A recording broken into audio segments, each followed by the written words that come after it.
Greetings, students, and welcome to the special edition of The Professor Travel Domestic Edition. I am your host, The Professor Travel, coming to you from Orange County, California. This is the website, the vlog, and the podcast that you come to in order to learn more about different travel destinations. This is where you come as a community in order to discuss more. Hopefully, this will inspire you to travel more when we're able to do so and enjoy life more. Now, you can reach me on a variety of different social media platforms, including but not exclusive to my website, which is at theprofessortravel.com. You can reach me on YouTube, on Facebook, and now on TikTok at The Professor Travel. If you're an Instagrammer, you can find me on Instagram at the_professor_travel. If you're on Twitter, you can find me there at theprofessortr1. And then finally, if you're a blogger, you can find me on Blogspot at theprofessortravel.blogspot.com. Today, I am pleasure to have a returning visiting professor of ours, Dr. Shari Weiss-Russell. How are you doing today, Shari? I'm good. Thank you, Scott. How are you? I'm well. Thank you so much for coming back and discussing Connecticut with us. It's really been awesome to have you. We've talked several times over, but for my students who have not had an opportunity to look at one of your previous videos, can you maybe give me a little bit about your credentials, maybe some of your educational background, and maybe some places that you've traveled before? Sure. So I have a PhD in public health. I have a master's in public administration, and I'm also a credentialed alcohol and substance abuse counselor in the state of New York. Okay. And I have actually traveled a great deal. I've traveled to several countries, including Mexico. I lived in Mexico City actually for about a year. I've traveled to parts of Mexico. I've traveled to lots of parts of Canada. And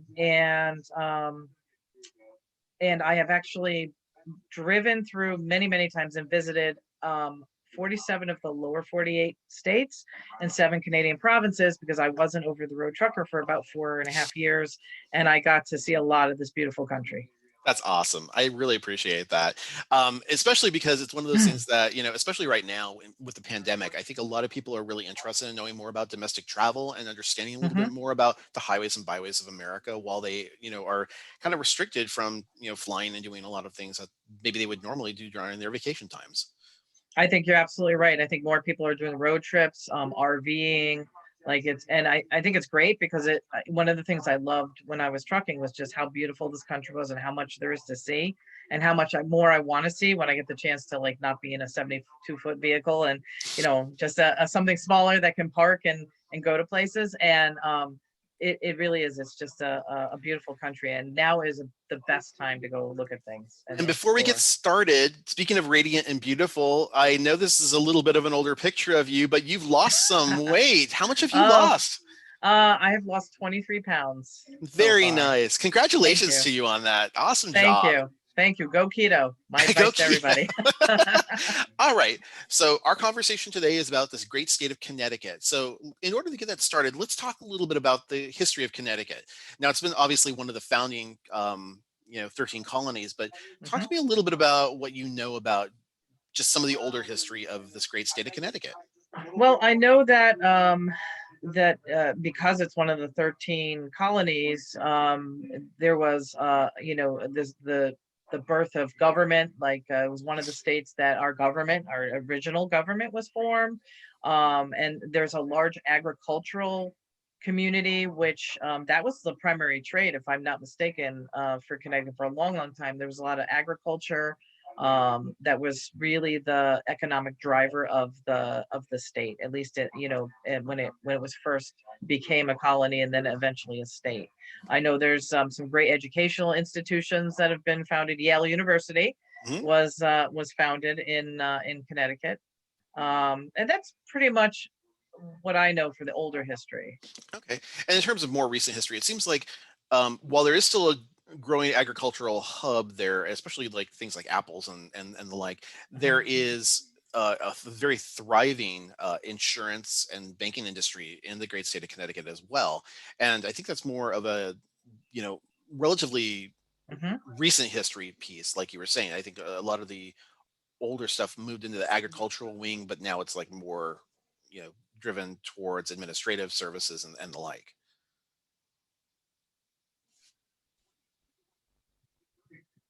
Having a problem with my internet. Hang on just a sec. Okay, no problem. I got you. Trying to Connecticut.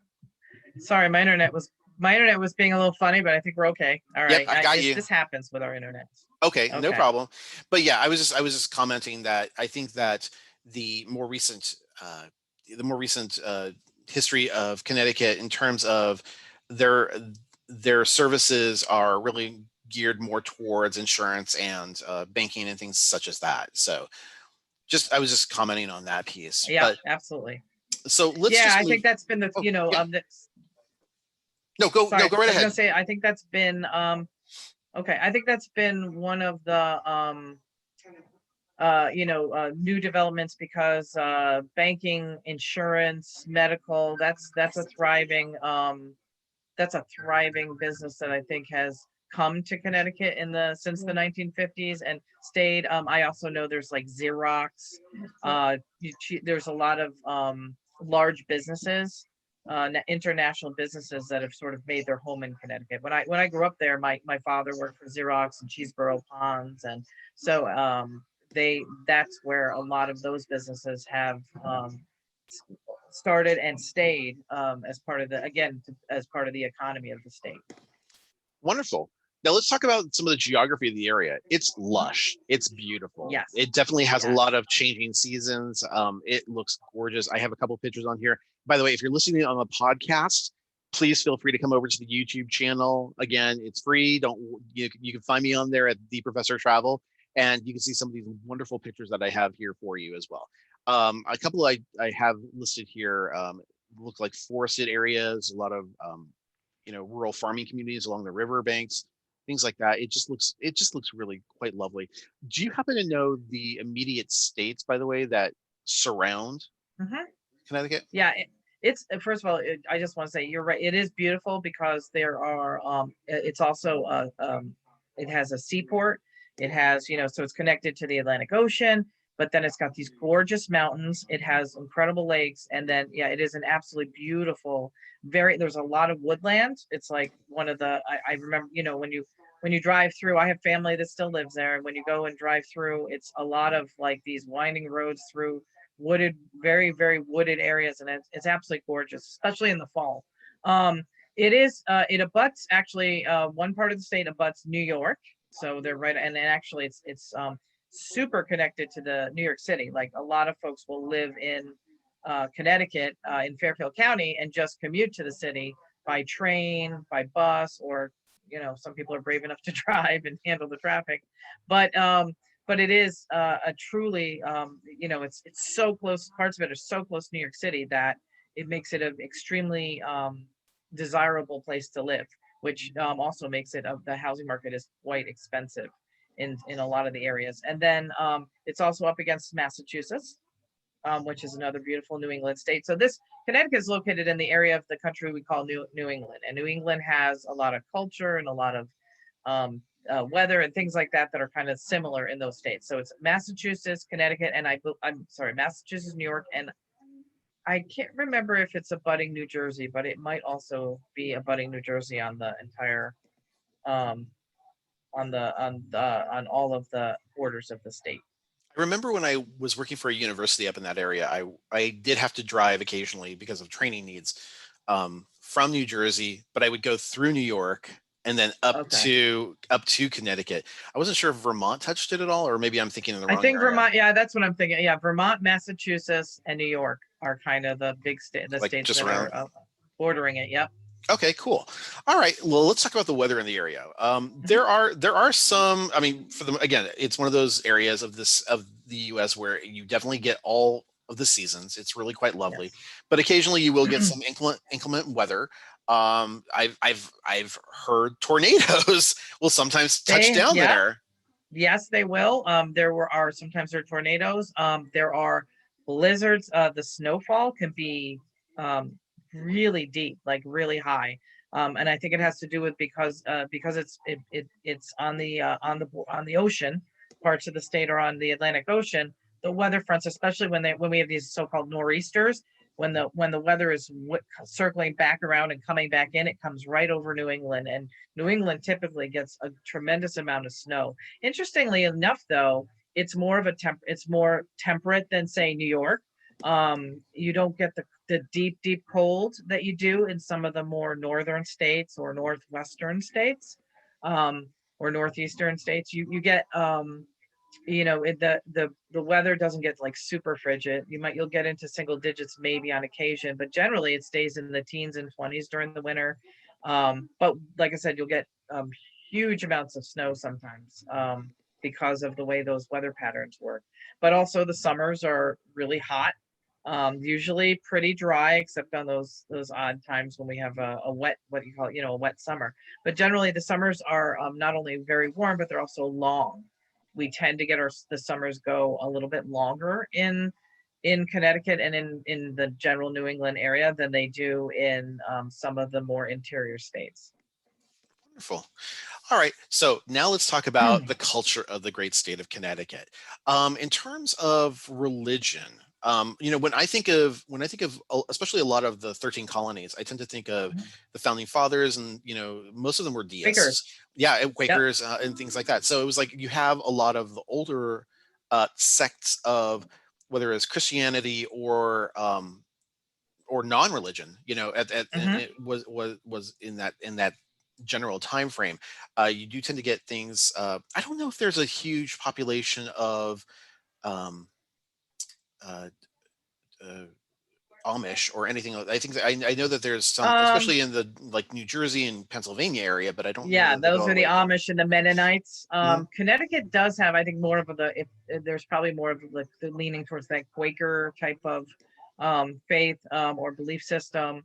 I don't. I'm trying to recall myself in my travels, but I don't remember seeing a lot of that. But probably in the rural areas is a little bit more of that sort of that that theology is more prevalent. There is a large Jewish population in Connecticut, very large, larger than probably second only to New York City. Oh wow. Um, because a lot of folks who, like, for example, settled, the Jews came in over Ellis Island in New York and then moved out to Connecticut and New Jersey and settled there. So there is a large Jewish population, more so than I see in like areas of upstate New York or in other states. And then it is a very diverse state. So there are all other faiths are represented there, and I think it depends on the like what populations are there, because they have a rural community. They do have migrant farm workers and migrant populations, and a lot of those tend to be Christian in nature, but some have other belief systems that they'll follow. Excellent. Now, in terms of the art community, I tend to think of Connecticut as being a place where, there are a lovely amount of museums and the Mhm. like. D- I'm trying to think of any major actors or singers Oh, or. Paul Newman. Paul Newman. I actually got a chance to sort of meet him, because when I was a teenager and I worked at a place called Stu Leonard's, which is the world's largest stereo store. They're very famous. He came in for something, and I remember him asking help. He asked for help to pick figs. He said, "My wife needs figs," and he was asking for someone to help him. And he lived in Westport, Connecticut, and I used to drive by where his property was. And it was not a big deal to see Paul Newman out and about then, in those smaller, so we used to call those bedroom communities, those rural sort of middle upper class communities. Now, like where I live now, the houses go for millions instead of 100,000, but it still was a place where a lot of the famous people, because they would work in New York City at the studios, and live in Connecticut where it was a little bit quieter. So we saw that a lot. So yeah, there's a few others famous folks that are from Connecticut. Yeah, it's not a huge commute to get from New York to Connecticut. I remember 45 it. minutes. Yeah, it was like coming from someone who lives in Southern California. I live in Orange County, and for me to get to LAX in Los Angeles, it's probably about 45 minutes anyway. So it's not Yep. like I'm pretty much driving East Coast states every Yep. single day, and I don't even realize it because California is so huge in geography. Yes. And a very bit something to think about in terms of how Connecticut works versus the highway systems of New York or LA. they use parkways in the Merritt Parkway is actually one of the parkways that'll take you right into the city. So there are parkways in Connecticut. Those are 2-lane highways, but trucks are forbidden. So if you want to drive a truck through Connecticut, you have to be on like I-95 or any of the other like 95 connectors, but you can't drive a truck on a parkway. So that was very popular. People who were commuting didn't want to be around trucks. They didn't want to, and trucks are hard on roadways. So the parkways are easier to maintain if it's just car traffic. Excellent. Now, in terms of the language in the area, I imagine I'm almost exclusively English. But there's not like French influence or anything from like Now, Canada or anything like that comes down. not that I know of, but I do know, I would guess the other language probably is Spanish due to the migrant populations that work with the farm communities. Okay. So I would say English is prevalent and then Spanish. And I don't know if there's a large Asian influence or not in Connecticut. But that would be my guess as a third language would be maybe Mandarin or Cantonese. Okay, perfect. And then one of my favorite topics, food and diet. And now, what are these two things I'm seeing on the screen? What's that thing in the roll Two of up my there? favorites. The Lobster Roll, a famous New England sort of staple. So like in New York State, we have Speedies. You hear about those, or you hear about certain types of subs or hoagies or whatever they call them. Well, in New England, especially in Connecticut, we love our lobster roll. And a lobster roll is because lobsters are a big source of protein for the folks on the ocean. So Massachusetts, Connecticut are very, have large fishing communities. And so they can get the lobsters right out there in the Atlantic Ocean and bring them in fresh. So that's what makes it really popular. And they developed those, I don't know when, but I remember having them all the time and just loving. Seafood actually is like really, really big in Connecticut because of the fact that it's abutting an ocean and so they have access to those proteins. And then the other thing that they're very big on, so there's a lot of farms. Well, there's a lot of apple orchards. Connecticut apples are something that is popular across the country. It's one of the main places that the apples that are in your grocery stores come from. And apple cider, there's some great cider mills in Connecticut, and the Connecticut apple cider is right on par with I'd say New York. Excellent. One of the other things I happen to notice in my research also, and I'll share this with the students, the Pez Candy Company. If ever when you were growing up, you had these little Pez dispensers that had little caricatures on top. So they were outside the U.S. and then they patriated into the U.S. I think in the early 1970s, and it turns out that they took up residence in the great state of Connecticut, and that's where Pez is manufactured from now. So just a little trivia point out there as well. So cool. It is really cool. And now in terms of sports, so I've interviewed people previously from New Hampshire and Rhode Island, and it seems like you had mentioned, the New England area basically has sports teams, but there is still a couple of local teams like the Connecticut Huskies and the like. But it really seems like if you're looking for baseball, you're going to go with either New York or Boston, or whatever the case is. You're going to decide. And football is the Patriots. But I will say this: I think it's the college teams that really get the focus with Connecticut. So Yale and UConn, so University of Connecticut. Those are two, I believe, Division I teams, both male and female. So that's where I think when we talk about sports, we're really talking about the college teams, and then otherwise, like you said, it's kind of like the New England Patriots, who are kind of like everybody's team when it came to football. Otherwise, like you said, if you're in New York and you're talking Mets, Yankees, Giants, Jets. Yep, exactly. And then, to the best of your knowledge, are there any state holidays that are distinguishable from the federal others? holidays? Yeah. I don't think so. I don't recall any that I'm in my knowledge. Not at all. I don't think so. I'm trying to. I don't think there's anything like that's just Connecticut in terms of any kind of observed holiday. That's okay. We're cool. Now, in terms of the population of the great state of Connecticut, it's at 3.5 million for such a small area. It really boggles my mind. But then I reflect on, okay, I live in Orange County, California, and we are about the size of the great state of Connecticut, and we about have that same population. So yeah, it's it makes sense to me now that I put it into context. But then, I'm seeing some of these red areas, which are the heavily Mhm. populated areas, and I think we're probably seeing Stanford and Hartford in there. Stanford, Hartford, yeah, the big cities have Mhm, of extreme population density. I mean, Hartford and New Haven mhm. and Stanford all have, large urban based populations. And then as you start to get outside those areas, it's all very rural, very spread out, and that's where the agricultural um, populations are based. Excellent. Now, in terms of the companies and the general economy in Mhm. the area, I mean, I came across several major employers within the area. Obviously, General Dynamics and the Hartford Insurance Company, Aetna, huge one, Yale, New Haven Health, Travelers Insurance, ESPN has a service over there. Yeah. Um, Eversource. I mean, there's just a ton that I Foxwood, think Foxwood. Mohegan Sun. Mohegan Yes. Sun is another big casino business resort that is very popular and a big driver in the economy now. Hmm. Yep.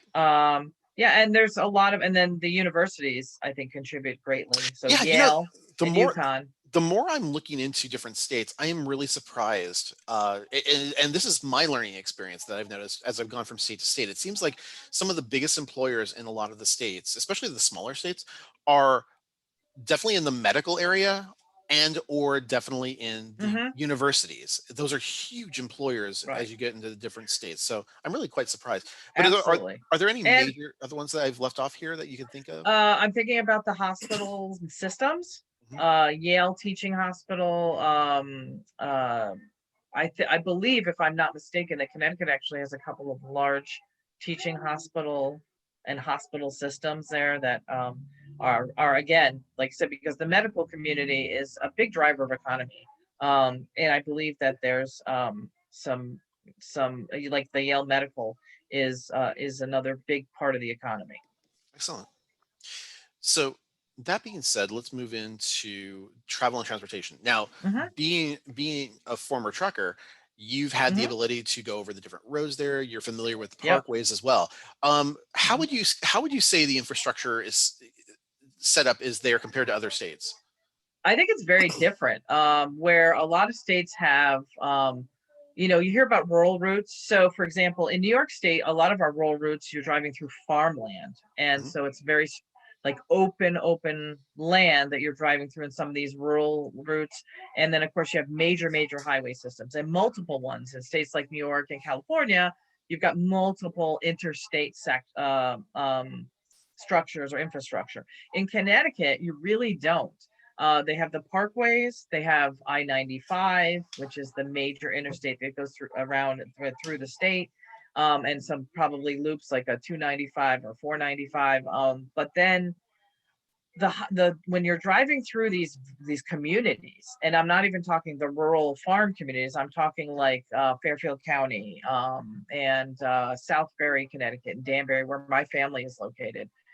You drive through and it's like these very, like I said, heavily wooded roads. And the joke when I was growing up was there were no street signs, so nobody, like, you just had to know where you were going. And we didn't have GPS back then because I'm old. So Oh you know God. they had they had, you would just know, like my stepmother would joke, it's like the third oak tree on the left, because there weren't really very few street signs. It was very weird in those like smaller communities. It was just, you just kind of knew what the roads were and how to get from point A to point B. But Yeah. the roadways are, single lane and absolutely gorgeous. Again, you're going through these like wooded, very country settings, really beautiful, and very a little bit of curvy. I think they're challenging to clear in the winter, but they managed to do it. And then, these are the more outside the city areas. When you're in the city, you're dealing with your standard city layout, which is, I think, very similar to any other city in the country. But I definitely feel like the roadways are much different. It's just because what they did is they created these roadways over, the original, paths or, travel routes that were used to get from one place to another in the state. And as the states grew and population settlements grew, they just, when they finally built, the roadways with pavement, They just kind of paved right over them. Sometimes I think they've even paved over old like rail lines and made those into roadways. So there's also, that is another thing. There's a lot more train access, a railway access, than in a lot of other states. All throughout the state of Connecticut, railway is still a very big mode of travel and a very big mode of moving commerce, moving goods and back and forth. What I have noticed is outside of the city areas, what you don't get, like you will get in areas of like New York and California, the bus system is, I think, a little different. I don't think that they are the really far rural areas don't have the level of bus service that we have in other areas. Yeah. Any major airports or ocean ports that you can think of that So come to mind? there's Mystic Seaport, but I don't think there's an ocean port. I do know also that there is a small air. There's a airport. I want to say it's in Hartford. There is an airport that people fly in and out. But interestingly enough, if you're flying, like when I lived in Fairfield County, if you were flying anywhere, you just drove into the city and went out of JFK or LaGuardia, and that's Yeah. pretty much what most folks do. I'm going to guess on certain, depending on where you are in the state, you might go to Boston to fly out if you're more on the northwestern part of the state. But if you're in the middle to the eastern part of the state, you're going to go to the city. And just out of curiosity, are there any amusement parks that are in the area that you were familiar with, or do you have to go outside the state for that? Actually, I think there's a couple, but I know there's a Six Flags that's in Oh, Connecticut. okay, And cool. then I think there's another like I can't remember the name of it. There was like a famous amusement park. There's one of the things it's known for is like there's lakes like Candlewood Lake, Hmm. and so it's well known for that. There's some beautiful places to go boating and fishing, hiking. There's a lot of hiking, a lot of hiking. Excellent. Now, in terms of the state's government, Mhm. I was really kind of, well, first off, the state seal is a little bit different than other state seals. I'm used to seeing like the big round seal with the Yeah. heraldic emblems and stuff like that. And it's like, this is kind of oval shaped and stuff like that. So I wasn't sure if it was supposed to be a republic at one point or if it was, how some states or some locations are not states, but they're, Hamlets, provinces. Oh yeah, I probably, like to yeah. call them settlements. Yeah, I believe it was something to do with that um, in the beginning, but then it became, a pretty much a state government. The towns, cities, and villages. Those are the breakdowns of the types of communities they have. Mhm. Where some places call themselves parishes, some people call themselves hamlets. You won't see that in Connecticut. You'll see states, village. You'll see city, village, or town. Hmm. Okay. And for the most part, I think not only on the state level, but also on the federal level, everything is pretty much blue at this point. It's Democratic run, it's Yes, Democratic it's a very represented. democratic. Yep, Yep. it's one of those blue, sort of always been a fairly liberal, democratic leaning state. Excellent. Now, in terms of resources, the big things that come to mind, obviously, we explained a few of them earlier, but a couple of resources that the state is known for, cheese and dairy Mhm. products are a huge thing there, as well as the lumber, and that's probably Yep, because of a lot of the the forested wooden. area. Yeah, exactly. Yes, Anything yes. else that maybe I'm not thinking of that comes to mind, in terms of Well, large I know, when resources? you think of the smaller things like maple syrup, because Oh of yeah. they have a lot, they're known for their maple syrup. And like we said, we talked about the apple orchards. That's a big resource. But I think you're absolutely right. It's the dairy. Again, those rural areas where the agricultural communities are split between, corn, hay, those things, soybeans, and then the dairy farms. Dairy farms are really big in Connecticut. I remember that. In fact, one little fact about Connecticut, when you are 16, you can get a full state license, which is not the case in a lot of states, including Hmm. New York. And that's because there's such a large agricultural community. The need was for families to have licensed drivers to be able to drive the tractors, the trucks, the vehicles that are required for the agricultural community. So they allowed 16-year-olds to get a full state license. So when I grew up in Connecticut, I was 16 and we moved to New York. I had a full state license when all the rest of my friends had to wait till they were 18. Oh, wow. That was really nice of them. Really Yeah. nice of you to be able to, hey, Sherry, can you Oh drive? yeah. Can I drive? Because they didn't. There was no conditions. Like because I had a state license when I moved to New York, they didn't. Even though I was 17, they allowed me to just transfer to a full state license. Fantastic. All right, and in terms of education, now it's a couple of examples, of universities within the area that I came across. Obviously, Central Connecticut State University has been around probably Hmm. one of the longest before Yale, or around Hmm. the time of Yale. It's been there since the mid 1800s. University of Connecticut, Hmm. Connecticut College, and then of course Yale is the big one that we hadn't Yale's, mentioned. yep. And then of Any course all the fine community colleges. There's plenty of really good community colleges in Connecticut as well. Excellent. And then do you happen to know, in terms of the literacy rate, I would imagine that it's relatively high in the state of Hmm. Connecticut. There's not like a huge poverty index that I was able to come across. It seems like even the rural populations are fairly well educated. Yes, I think in terms of education, Connecticut actually rated very high in like the national rankings. And I remember that, my parents talking about the fact, and my brother who raises his kids, they're all, he has one more left in high school. They talk about the fact that they have one of the best education systems, in the nation. I think you're right.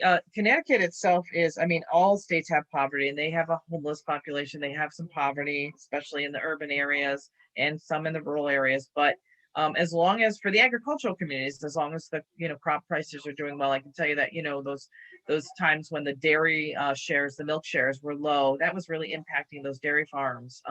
So they would struggle at times. But as I said before, the real estate is super expensive in almost every part of Connecticut. So I think that sort of raises the cost of living and The like median what does it income. look like? The median income is much higher than a Yeah. lot of other states, and I think you're right. The school systems really do an excellent job with the literacy rate, and there is a fairly high literacy rate there. Excellent. And then finally, in terms of safety and security, I don't really like nothing really comes to mind in terms of any major foreign or domestic terrorism threats that I've been aware of, at least within the last several hundred Right. years. Um, Actually, and to actually think about it, other than their like sort of the armories that are standard for like National Guard and Army Reserve and things like that, there are. I'm trying to recall, but I don't believe there are any major military bases in Connecticut. I could be wrong. There might be a naval installation that I'm forgetting about. So somebody can call me on that. But that's there okay. aren't. There's not a ton. So because there isn't like we don't store nukes. We don't. Connecticut doesn't have a ton of military targets. Even the cities, as far as they're concerned, in terms of economics, it's where New York City has some, World Trade Center and things that were obviously have been previous targets. Connecticut really doesn't have a lot. The crimes, I think, are on par with population densities and sort of population areas. Cities will have higher, especially the big urban areas will have a higher rate of crime. I think I will say this: drug trafficking is big because a lot of people use Connecticut to get into New York City. So there's a lot of and then going out in New York City and distributing. There's a lot of drug issues in terms of trafficking. Um, Anywhere there's a major highway, you're going to be dealing with human trafficking, drug trafficking, those kind of things. I'm sure the opiate epidemic has impacted Connecticut the same as it has so many other states. Yeah. But aside from that, you're right in terms of a target and a threat to national security. There really isn't anything. There are no, all the departments of defense and all those, installations are all located in Maryland and Yeah. DC, or Exactly. some of it's in New York City and some of it's in other spots of the country. But no, they're really there. As far as safety and security, I think Connecticut's probably one of the safest, more secure states to reside in or to visit. Okay. Well, then let's leave this on a positive note. Then, okay. Hmm. Um, in a quick, maybe 1 minute elevator speech, talk to me about why do. Okay, so I have a free ticket to fly to Connecticut. Why would I want to go there? What's there to do? Oh, there's a ton to do. Connecticut has a lot of history. So if you're somebody who's interested in history, there's a ton to learn about. The Mystic Seaport is amazing and has a ton of history with it. If you're somebody who enjoys the outdoors, camping, hiking, fishing, visiting the lakes are really some of the most beautiful in the country. If you enjoy a beautiful drive, if you just want to sort of explore the state, the parkways and the roads are absolutely just beautiful, very scenic. It's probably one of the most scenic states that I have ever visited. And it's again that New England feel to it, is just so wonderful. And there's a lot of culture and there's a lot to learn in Connecticut. And I think it actually is a great place to go and learn about how this country started, because it was one of the original 13 colonies. I think you can really get a sense of how our country was formed, how the government was formed, how the populations and culture was formed, and how we grew from there. Wonderful. Well, Shari, it's always a pleasure talking with you. Thank you again so much for taking the time to speak with myself and my students. It's really appreciated. Well, thank you. I always enjoy doing this with you, Scott, and I just want to thank everyone, if you're viewing this, that for your interest, and I had a blast. So thank you. Oh, thank you so much. Now, for my students that are out there, if you have any questions or comments, you can certainly send them to me at scott@theprofessortravel.com. If you are on YouTube right now, feel free to click that bell icon right above us in order to be notified about when new videos come out. If you haven't already done so, please feel free to subscribe. It doesn't cost anything, and we really, really appreciate it. If you like this kind of content and you want to receive more of it, give us a thumbs up. We really appreciate that too. And then finally, if you're on the podcast listening to us, feel free to rate us on Apple iTunes or whatever platform you use. We really appreciate that feedback as well. So until next time, my name is Scott. I am the Professor Travel, and make every day a travel adventure. Take care, everybody. Bye bye now.